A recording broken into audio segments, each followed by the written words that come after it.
నమస్కారం వార్తలకు స్వాగతం. ముందుగా ముఖ్యాంశాలు. మంత్రి కోమటిరెడ్డి వెంకటరెడ్డి ప్రెస్ మీట్, పలు అంశాలపై వివరణ. పేర్ని నాని ప్రెస్ మీట్, ఇరు పార్టీలపై ఫైర్.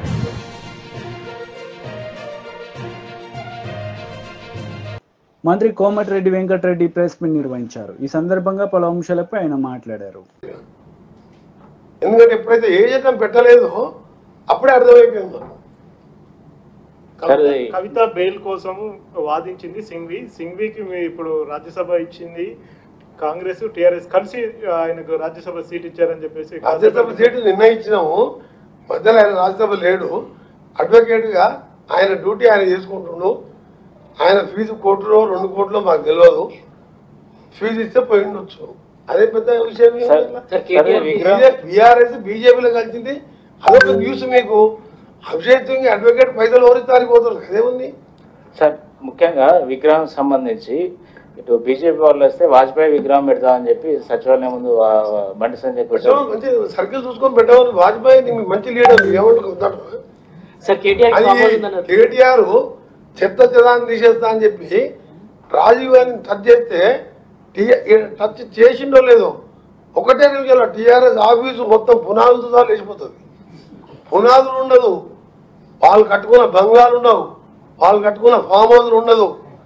దేశం కోసం చనిపోయిన మాజీ ప్రధానమంత్రి, 18 సంవత్సరాలు ఓటు హక్కు కల్పించిన మహనీయుడు, ఆ మహిళలకు 50% రిజర్వేషన్ కల్పించిన ఆలోచన పరుడు.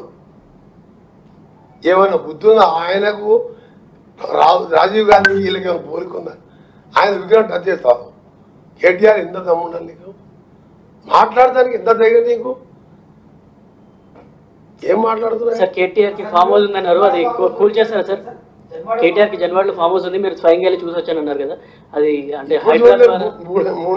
అదే ఇప్పుడు హైడ్రా చర్యలు తీసుకుంటుంది కదా, ఇప్పుడు కూల్చే అవకాశాలు వస్తే చర్యలు తీసుకుంటారా లేదా హైడ్రా కమిషనర్, హైడ్రా కమిటీ నిర్ణయిస్తుంది. నేను సంబంధిత శాఖ మంత్రిని కాదు, లేదంటే చూసి వచ్చినా అని చెప్పినా మీరు కూడా పోయిరారని చెప్తున్నాను.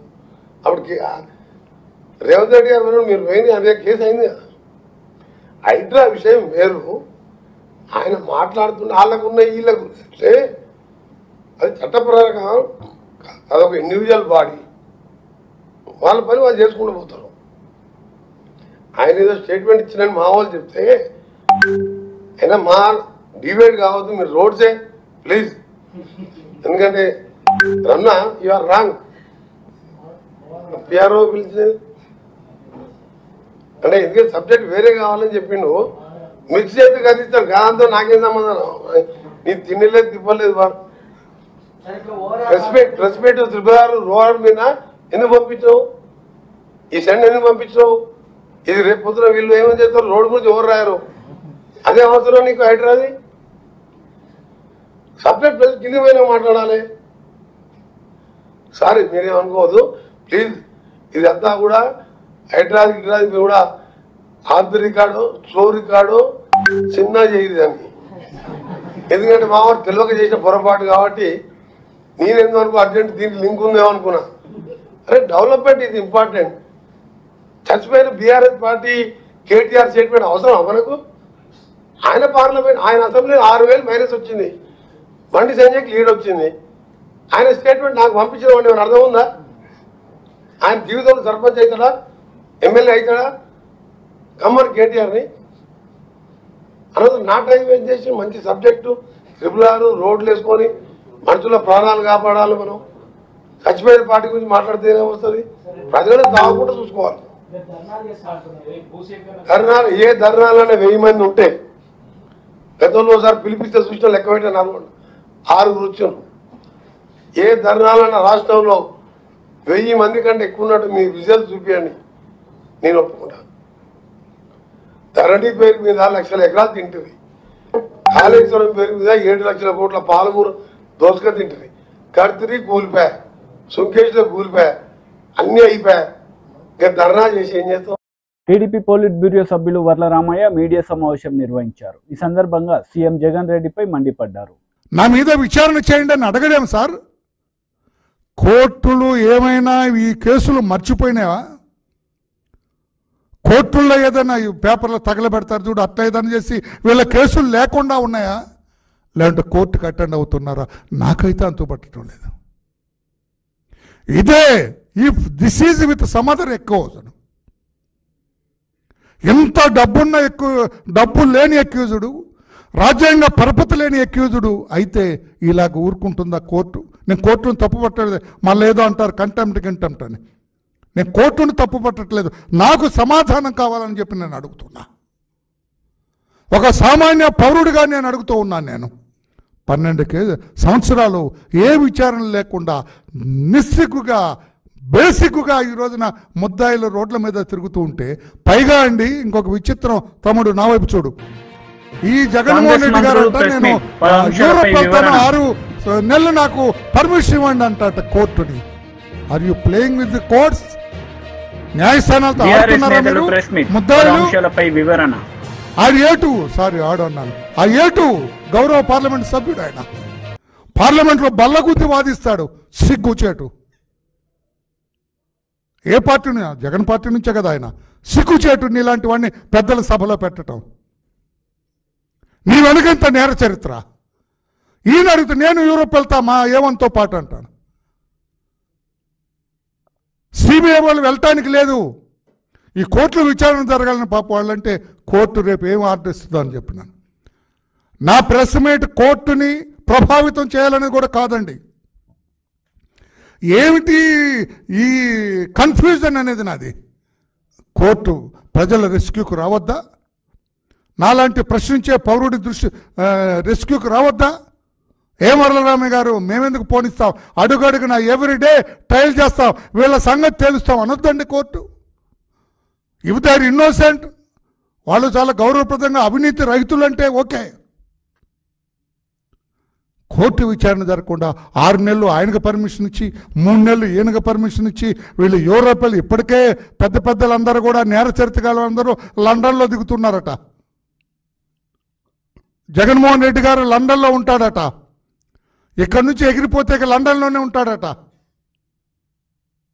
ఏంటండి కోర్టు ఈ నేరస్తులకి ఈ రకంగా వెసులుబాటు కల్పించడం కరెక్టా కాదా చెప్పాలని చెప్పి కూడా నేను న్యాయస్థానంలో చీఫ్ జస్టిస్ గారిని అడుగుతున్నా. Nothing wrong in asking like this.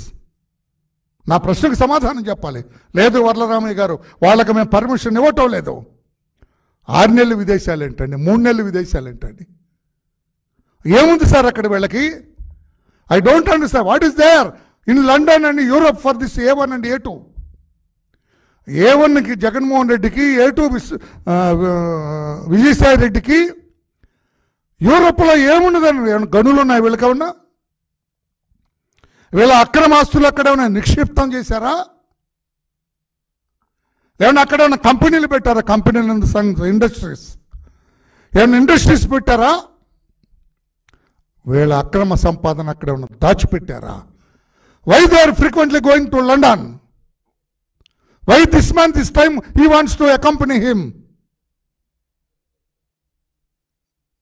చేతులెత్తి నమస్కారం చేస్తున్న చంద్రచూడ్ గారు, గౌరవ సుప్రీం కోర్ట్ చీఫ్ జస్టిస్ గారికి, ఏం జరుగుతుంది సార్ ఈ కేసులో?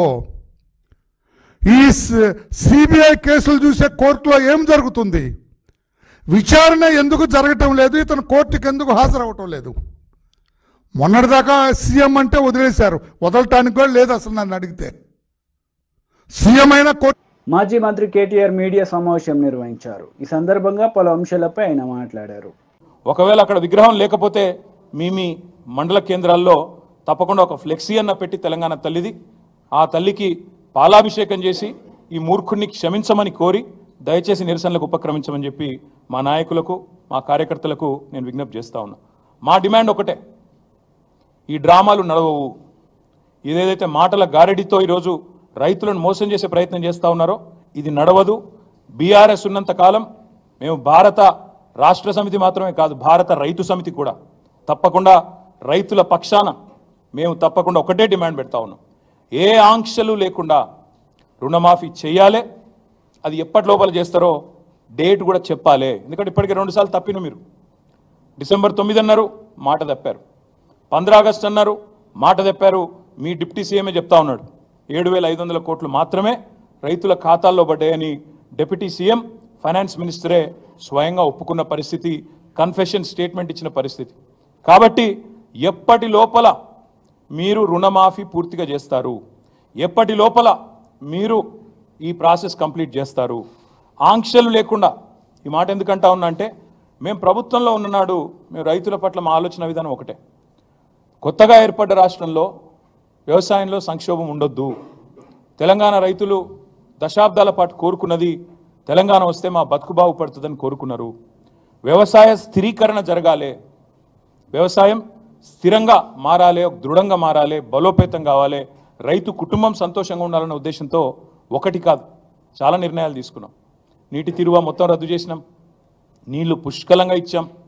అది చెరువులు కావచ్చు, చెక్ డ్యామ్లు కావచ్చు, చిన్న చిన్న కుంటలు కావచ్చు, భూగర్భ జలాలను పైకి తెచ్చే ప్రయత్నం కావచ్చు, మేజర్ రిజర్వాయర్లు కావచ్చు, మేజర్ ప్రాజెక్టులు కావచ్చు, సమాంతరంగా ఏకకాలంలో ఇట్లాంటి కార్యక్రమాలు చేశాం.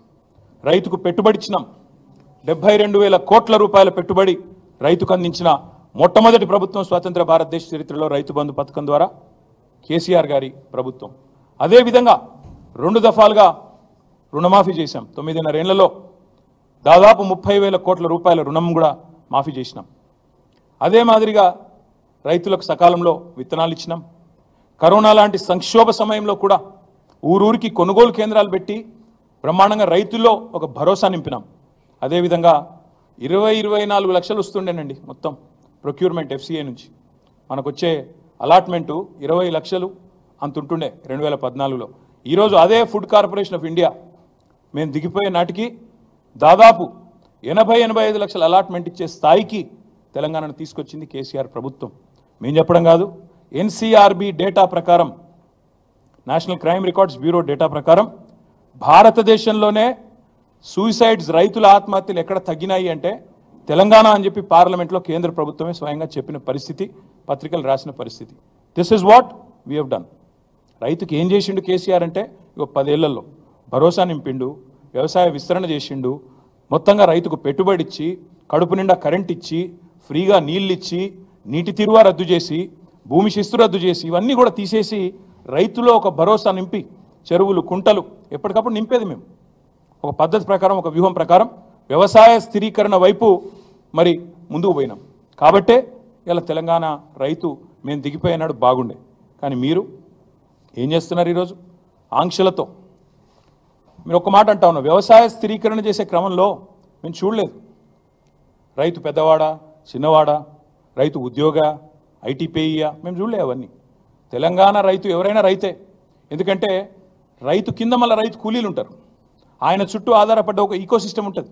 వాళ్ళందరూ బాగుండాలంటే చిన్న పెద్ద అని కటింగ్లు పెట్టాలి, కొర్రీలు పెట్టాలి, ఆంక్షలు పెట్టాలని మేము చూడకుండా రైతును రైతుగా చూసి వ్యవసాయ స్థిరీకరణనే లక్ష్యంగా బొత్స సత్యనారాయణ మీడియా సమావేశం నిర్వహించారు. ఈ సందర్భంగా పలు అంశాలపై ఆయన మాట్లాడారు.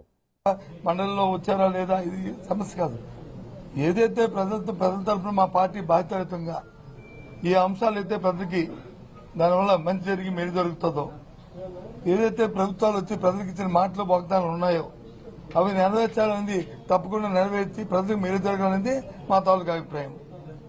ఎవరి మీద బురద జల్లాలని, ఎవరి మీద రాయిస్తాలని, అది చూసి ఆనందించాలనేది మా అబద్ధం కాదు. బాధ్యతాయుతంగా ప్రజల పక్షాన, ప్రజల గొంతుగా నిలబడి ఇవాళ మండలిలో మా పార్టీ తాలూకా మాన్ని, మా పార్టీ అభిప్రాయాన్ని, విధానాన్ని, అలాగే ప్రజల తరఫున పడుతున్న ఏమైనా ఇబ్బందులు వస్తే ఆ ఇబ్బందులకి ప్రజల దృష్టికి మరి సభ ద్వారా ప్రభుత్వం దృష్టికి తీసుకొచ్చి దాన్ని సఫలీకృతం చేయడానికి మా వంతు ప్రయత్నం చేస్తాం. ఏదండి గొంతుని వినిపిస్తారు? ఎన్నాళ్ళైంది శాసనసభ స్టార్ట్ అయ్యి? ఎన్నాళ్ళైంది? ఇంకా ఓ సభ అయింది. ఆ సభ అప్పుడే మీరు ఆ నిర్ణయానికి వస్తారుగా. ఇప్పుడు 3 నెలలు అయింది, 75 రోజు, ఇది 75వ రోజు అనుకుంటాను. మరి ఇప్పుడు ప్రజెంట్ ప్రభుత్వం ఎన్నో వాగ్దానాలు చేసింది, ఎందుకు చేయలేదు అంటే దానికి అర్థం ఉందా? Take time, give time, you will see.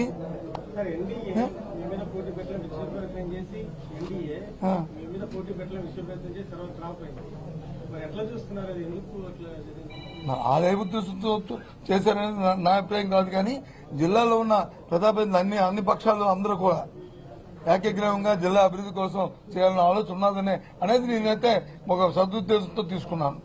ఆ ప్రకారమే రాబోయే కాలంలో కూడా విశాఖపట్నం జిల్లా పూర్తిగా, అలాగే మా ఉత్తరాంధ్ర ప్రాంతం పూర్తిగా ఒకే మాట మీద మరి అభివృద్ధి చెందాలి, రాజకీయాలకు అతీతంగా అనేది ఈ ఎన్నిక ద్వారా నేను కోరుకుంటున్నాను. ఏదమ్మా మా పార్టీ విధానాన్ని మేము ఎందుకు వదులుకుంటాం? అది మళ్ళీ దీని మీద మళ్ళీ చర్చించుకుంటాం. మాది ఈ క్షణంకైతే అదే విధానం, అది కొనసాగిస్తాం అనేది మా పార్టీ నిర్ణయం చేసుకున్న తర్వాత మళ్ళీ మీకు వచ్చి చెప్తాను నేను. అది మా అధ్యక్షుడు చెప్తారు, లేకపోతే నేను చెప్తాను, లేదా మా పార్టీ ఫోరం మీద చెప్తాము, లేదా మా పార్టీ నాయకులు చెప్తారు, మా స్పోక్స్ పర్సన్ చెప్తారు, ఎవరైనా సరే చెప్తాము. ప్రతి పార్టీకి విధానాలు ఉంటాయి, ఆ విధానం ద్వారా పార్టీలు ముందుకెళ్తాయి, దాని ప్రకారం వెళ్తాము. అంతేగాని ఇది లేదు అది ఉంది ఇది లేదు కాదు. ఒకసారి అప్ అండ్ డౌన్స్ వస్తాయి, రాత్రి వస్తుంది పగలు వస్తుంది, అలాగే పగలు రాత్రి అవుద్ది, ఆ రకంగా ఉంటాయి. 11 మందిలో 7 మంది సపరేట్ గ్రూప్ కాబోతున్నారని కూడా ఒక స్పెక్యులేషన్ నడుస్తుంది. నేను నాకు జ్యోతిష్యం రాదు, నేనేమి జ్యోతిష్యం చెప్పిన వ్యక్తిని కాదు. మీ మీడియాలోకి వచ్చి నేను స్పెక్యులేషన్ చేయలేను. నేను సామాన్యుని, వాస్తవాలకు దగ్గరగా ఉన్నవాడిని. కాబట్టి వాస్తవాలు ఏమంటే మాట్లాడుకుంటాం. లేదు ఎలా టీడీపీ లీడర్ మీడియా సమావేశం నిర్వహించారు. ఈ సందర్భంగా పలు అంశాలపై ఆయన మాట్లాడారు. ఈరోజు 164 సీట్లు వచ్చినాయనే విషయం జగన్మోహన్ రెడ్డి అర్థం చేసుకోవాలి. దాంతోపాటు ఆర్కేకి కానీ జగన్మోహన్ రెడ్డికి కానీ ఈ కోర్టులకు కానీ లేదంటే వీళ్ళకి కనీసం కోర్టు మెట్లు ఎక్కే అర్హత లేకుండా ఒక నేరస్తుడు ఇంకో నేరం గురించో లేకపోతే నేరం జరిగిందని అపోహలు కల్పించే విధంగా చేసేదాన్ని ఆ నేరస్తుడికి అసలు అవకాశం ఇవ్వకూడదు. ఈ పాటికే ఎందుకంటే లండన్ పోవడానికి కూడా ఈరోజు పర్మిషన్ పెట్టుకొని బతికేటటువంటి వ్యక్తి కోర్టుకు వెళ్ళి ఇతరుల మీద ఆరోపణలు ఎలా చేస్తాడనేది కూడా న్యాయస్థానాలు ఆలోచించి ఇలాంటి వ్యక్తి కోర్టు మెట్టు ఎక్కకుండా ఉండాలి. అతనే అవినీతిపరుడు, ఇంకోళ్ళ గురించి మాట్లాడే అవకాశం లేకుండా చేయాల్సినటువంటి అవసరం ఉంది. దాంతోపాటుగా చంద్రబాబు నాయుడు గారు ఈ రాష్ట్రంలో అభివృద్ధి ఏ విధంగా జరగాలని ఆయన ఆలోచన చేస్తూ ఉన్నారు. రేపు కూడా శ్రీ సిటీలో శంకుస్థాపన కార్యక్రమాలు చేయబోతా ఉన్నారు. అదేవిధంగా ఈ రాష్ట్రంలో యువతకు ఉపాధి అవకాశాలు కల్పించడానికి చంద్రబాబు నాయుడు గారు ప్రయత్నం చేస్తూ ఉన్నారు. ఈ రాష్ట్ర అభివృద్ధి ఎందుకంటే ఈ 5 సంవత్సరాల్లో ప్రత్యేకంగా చెప్పాలంటే మద్యం మీద కానీ ఇంకొక 25 సంవత్సరాల వరకు కూడా మద్యపాన నిషేధం మీద ఎవరు కూడా ఆలోచన చేసే సాహసం చేయని విధంగా జగన్మోహన్ రెడ్డి చేశాడు. ఆయన నవరత్నాల్లో మద్యపాన నిషేధం అనేది చివరికి లేకుండా పోయినటువంటి పరిస్థితి. ఈరోజు అధికారంలోకి వచ్చిన మాకు కూడా ఏమి చేయడానికి అవకాశం లేకుండా 25 సంవత్సరాలు తాకట్టు పెట్టినటువంటి వ్యక్తి. మేము చేయగలిగింది ఏంటంటే నాణ్యమైన, ఎందుకంటే నాసిరకం కానీ ఇప్పుడు మనం చూసాం తెలంగాణలో 1000 రూపాయలు కొంటా ఉంటే ఆంధ్రాలో 1600 రూపాయలకు కొంటున్నారంట. ఆ 600 రూపాయలు ఏ అధికారి జేబులోకి వెళ్ళాయి, ఏ జగన్మోహన్ రెడ్డి తాబేదారులకు వెళ్ళాయి, ఏ ఉండవల్లి ప్యాలెస్కి వెళ్ళాయి అనేది కూడా త్వరలోనే లెక్క తేలుతా ఉంది. ఇవన్నిటిని కూడా దృష్టిలో పెట్టుకొని చంద్రబాబు నాయుడు గారిని వేధించడం మానేసి నీకేదన్నా కొంచెం సిగ్గు శరం అనేది ఉంటే, ఎందుకంటే ఈ రాష్ట్రంలో 11 సీట్లు పరిమితమైనటువంటి వ్యక్తివి, ఈ రాష్ట్ర అభివృద్ధి కోసం ఏమైనా సూచనలు సలహాలు ఇవ్వాలంటే అసెంబ్లీకి రండి.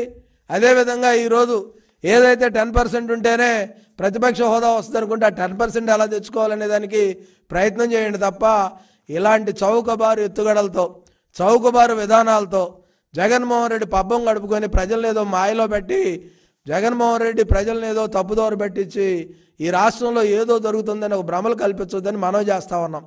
దాంతోపాటుగా జగన్మోహన్ రెడ్డికి ఒకటే మనవి చేసేది, జగన్మోహన్ రెడ్డి గారు మీరు మీ అమ్మాయి దగ్గరికి ఎలా వెళ్ళడానికి పర్మిషన్ కావాలో అది అప్టైన్ చేయండి, ఏ విధంగా వెళ్ళాలో దాని గురించి ఆలోచన చేయండి తప్ప ఈ రాష్ట్రంలో ప్రజలు సుభిక్షంగా ఉన్నారు, సంతోషంగా ఉన్నారు. ఏదైతే ఈ కూటమి అధికారంలోకి వచ్చిన తర్వాత ప్రజలకు ఏం కావాలో వాళ్ళందరూ కూడా తెచ్చుకుంటా ఉన్నారు. ఈ ప్రభుత్వం కూడా వాడికి ఇదోధికంగా ఏ విధంగా చేయాలనే దాని మీద ఆలోచన చేస్తూ అమలు చేస్తూ ఉంది. దయచేసి మీరు ఆ విధానాలు వీడి ప్రభుత్వాన్ని సహకరించవలసిందిగా, ప్రభుత్వానికి మేలు చేసే అంశాల్లో సలహాలు సూచనలు ఇవ్వాల్సిందిగా YCP leader Perni Nani media సమావేశం నిర్వహించారు. ఈ సందర్భంగా పలు అంశాలపై ఆయన మాట్లాడారు. సీఎంగా ఉన్నప్పుడు ముఖ్యమంత్రి కార్యాలయంలో ఏ డిపార్ట్మెంట్ చూస్తుంది? జిఐడి డిపార్ట్మెంట్ చూస్తుంది అక్కడ ఉన్నటువంటి బాగోగులన్నీ కూడా. మరి వాళ్ళు జిఐడి చంద్రబాబు నాయుడు దగ్గర ఉంది కదా, కింద చంద్రబాబు నాయుడు పేరు రాసుకోవాలి, లేకపోతే జిఐడి రాసుకోవాలి కదా. 3,62,00,000 రూపాయలతో అని ఈడెవడో పెడతాడు వీళ్ళకి. అంటే కింద తెలుగుదేశం పార్టీ అని దమ్ము లేదు, జిఐడి డిపార్ట్మెంట్ పేరు రాసుకునే దమ్ము కూడా వీళ్ళకి లేదు. ఈడెవడో పెడతాడు 18 లక్షల పఫ్ఫులు తిన్నారు, రోజుకి 933 పఫ్ఫులు తిన్నారు, టోటల్గా 5 ఏళ్లలో 18 లక్షల పఫ్ఫులు తిన్నారంట. నేను తెలుగుదేశం పార్టీని దాని జాతీయ అధ్యక్షుడు నారా చంద్రబాబు నాయుడు, ఎవరైతే జిఏడి శాఖకి మంత్రిగా ఉన్నటువంటి ఆ మంత్రిత్వ శాఖను చూస్తున్నటువంటి చంద్రబాబు నాయుడు గారిని ఛాలెంజ్ చేస్తున్నా. మీ జీతగాళ్ళతో ఇట్లాంటి తప్పుడు ప్రచారాలు చేసే కంటే కూడా మిమ్మల్ని ఛాలెంజ్ చేస్తున్నా. ఆ శాఖ మంత్రి కూడా మీరే కాబట్టి, ఎస్ మీ దగ్గర ఇదే నిజమైతే రండి బయట పెట్టండి. మీ పొద్దులు మీ దగ్గర ఉంటాయి కదా.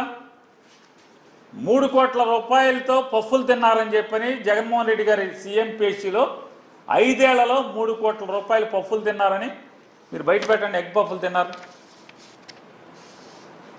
మీలో నిజాయితీ ఉంటే, మీలో చిత్తశుద్ధి ఉంటే, నిజంగా చిత్తశుద్ధితో కూడినటువంటి నీతివంతమైన రాజకీయాలు మీరు చేస్తుంటే ఈ తప్పుడు వార్తలు కాదు. నువ్వు జిఐడి మంత్రి హోదాలో ఒక్క ఆధారం అన్నా,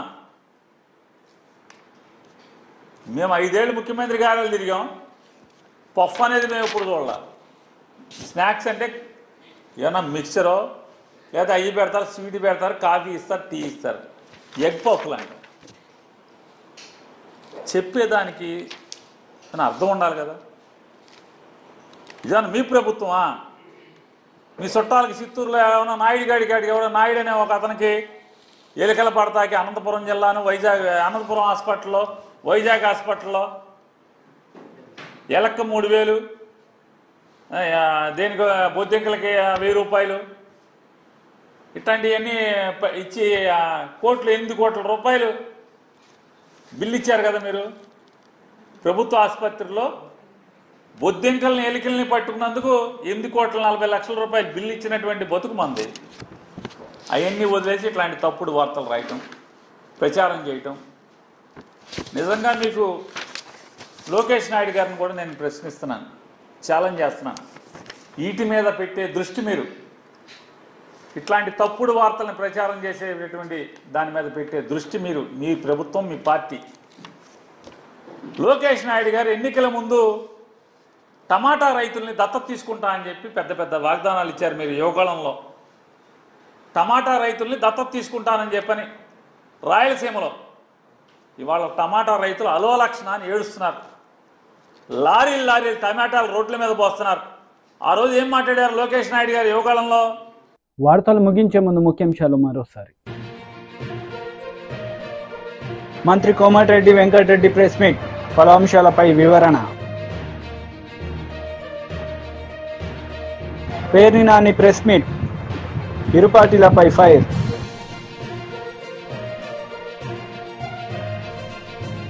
ఈ వార్తలు ఇంతటితో సమాప్తం. తిరిగి ప్రసారమయ్యే వార్తల్లో మళ్ళీ కలుద్దాం. అంతవరకు సెలవు. నమస్తే.